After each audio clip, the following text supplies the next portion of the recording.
Do you remember the first time your body communicated with you to let you know that someone or something was not safe for you, not right for you, not a good fit for you? I remember the first time my body communicated with me in this way to let me know that some people were not safe for me, not right for me. And I want to tell you about it because it ties into a greater picture, greater conversation, which is that our bodies are always communicating with us, always. And we can use that to our advantage for our health, our peace, our safety, our well-being, our joy, our fulfillment, everything, our nourishment. I was 14 years old. I had just completed 8th grade and it was summer break. I had no plans, no job, no activity. So what can I do? I decided to visit my mom on her lunch break at her job, which was 3 miles from my home. She actually worked at the school that I just finished at. So I knew the area. This was my hometown. I grew up here. I know the streets. 3 miles was walkable. It'll be an adventure. Wonderful. I grabbed my portable CD player with a mixed CD that I made, and I got to walking. I remember noticing that the streets felt very empty, more empty than I was used to, probably because the adults were at work, maybe the kids had jobs or camps or activities, but they felt empty. And this is the suburbs, so there's subdivisions everywhere. But I wasn't worried at all. I just kept walking. I knew these roads. All is well.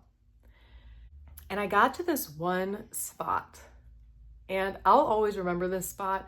I was actually in my hometown the other day and I walked by it. It's just this one spot on the sidewalk. And I'll always remember it as this moment that helped change my understanding of my body. I was walking, I got to the spot on the sidewalk, and then a box truck rolls up next to me. And I notice it, they slow down. So they're moving at the pace of my walking. I look over, I had my headphones on, by the way, my portable CD player. I was listening to For the Longest Time by Billy Joel. I will always remember that.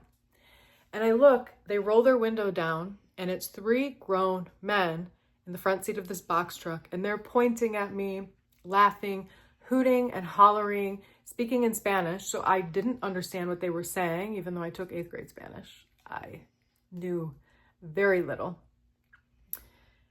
And I'm looking at them and I don't know what they're saying, but I get this feeling in my body. And it felt like swampy, sludgy gasoline running through my veins. It was throughout my whole body. It was loud and clear. I didn't say anything. I wouldn't have known what to say. I just looked at them and they kept talking and laughing and saying things. That went on for like a minute or 2. And then they drove off. And that was it.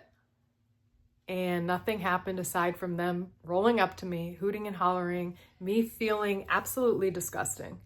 That sludgy, swampy gasoline feeling was atrocious, disturbing almost. And they were gone. 2 minutes of my life changed my life forever. I'll remember it forever. Now, I was a girl back then, but I knew I hated that feeling. I knew I wasn't comfortable. And that was the extent of it. But I'm grown now, and I know that that was my body communicating with me. And I know that my body always communicates with me. Some people in life will attempt to tell you that your body isn't communicating with you. They'll try to out-logic the body. If I were to say, oh, I was really uncomfortable with these guys, they rolled up to me, nothing happened, something could have happened. I didn't like how it felt. I didn't like the interaction, even though I didn't know what they were saying. It was disgusting. Now, regardless if I was 14 or 44, there are some people who will attempt to tell you, you don't know what you're talking about. Nothing happened. Though, to be clear, in case no one has told you, grown men stopping their car to talk to a 14-year-old girl is the problem. even if nothing happened. But people will try to say things like that. Well, they were speaking Spanish and you don't even know Spanish, so you don't even know what they were saying. It doesn't matter. I know I felt unsafe. I know I felt disgusting and disturbed by that interaction. Or there are people who will say they were just being nice, they were just flirting, which I personally think is wrong. Grown men don't need to flirt with 14-year-old girls. Or some people will say, oh, you're discriminating because they were Spanish speakers from another country and you're discriminating. No, my body was communicating with me, and I know that now. So people have a lot to say on the subject, but when you go through life and you observe your body, and I know you do, you piece it together and realize, wow, my body always lets me know what is up. It's not random that suddenly I felt like there was swamp, sludge, gasoline in my body. It's not a mistake. Most of the time, I don't feel that way. So of course, my body was responding to that very strange interaction. My body is always responding to the world, communicating with me, letting me know what it needs, what it wants, where to go, who to interact with, who to perhaps set a boundary with, who to perhaps stay away from. That was my body saying, this isn't right. Perhaps something worse could have happened. They drove away. Maybe they saw someone coming. Maybe they got bored. Maybe that was the extent of it. They wanted to say something. My body didn't like it. My body did not like it. But we're taught, many of us, to ignore the body. It's nothing. I mean, this interaction is a great example because it's so obviously, at least to many of us, not right.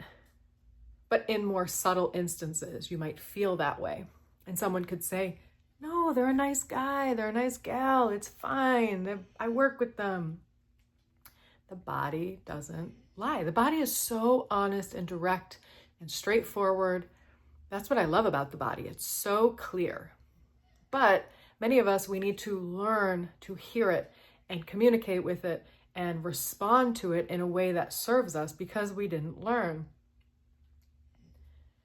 And people have something to say and trying to convince us, no, you don't know, it can't be that simple. I believe it is that simple. And I'm grown now and I know that it is that simple. But we have to guess and check. We have to try things. We make mistakes. There are times in my life when I have felt icky around people, but I said, it's fine, I'll just go. And I learned why I felt icky. There are times I felt lovely, energized around people, and I learned why. It applies to everything.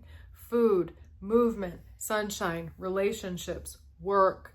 The body is communicating with you. And I'll always remember this time when I was 14 because I knew what it meant, but now I understand what it means even more. The body is to be listened to. The body is to be heard, felt, respected. And we get to learn how to do that. If anyone has ever attempted to convince you that what your body is communicating with you is false, or that your body doesn't feel safe around someone, and they've tried to tell you, you're wrong, go anyway. We know them, they're fine, be quiet, your body doesn't know, you're making that up. I am sorry about that. I'm sorry you experienced that. You're not alone with that. But we get to learn now, wherever you're at, however old you are or young you are. And we can do so, we can practice even in small ways. Oh, what food do I want to eat right now? My body wants this. Maybe I'll try that. Ooh, how do I feel after I eat the thing? My body wants to walk out to the woods. Okay, how does that feel? There are so many ways to explore this dance, and I find it to be one of the most rewarding explorations of this lifetime to get to know my body because it's fun. It's a relationship. My body has my back. Part of my body is my back, and it has my back. It has my best interest in mind and heart and body. So we get to pay attention. We get to develop this relationship. We get to remember that our body was always communicating with us, was always letting us know, even if people tried to convince us that it wasn't and that it was wrong. It's not wrong. And thank God I'm old enough now and I have enough experience and I've been on this journey so that I can say, I don't care what anyone says, I know my body is right. Maybe age has nothing to do with it. It's just the journey. We all get to arrive at this place. I trust my body. My body knows I did not feel safe with those guys simply because of how they were talking to me, or because my body was warning me that something worse could happen or that their intentions were bad. Regardless, I don't need to know why. My body knows why. It feels icky in their presence. Period. And I get to listen to that. I get to use my body to keep me safe and nourished and healthy and joyful and fulfilled. It's a beautiful ride. And to this day, when I hear Billy Joel for the longest time, I recall that feeling. That feeling comes over me. That's how deep that feeling went. That feeling of sludgy gasoline swamp running through my body is present when I hear that song. Because my body remembers and knows. And I'm so grateful to this body. It is my home for now. And it wants me to be alive and well and happy and healthy and safe. And it helps to show me the way.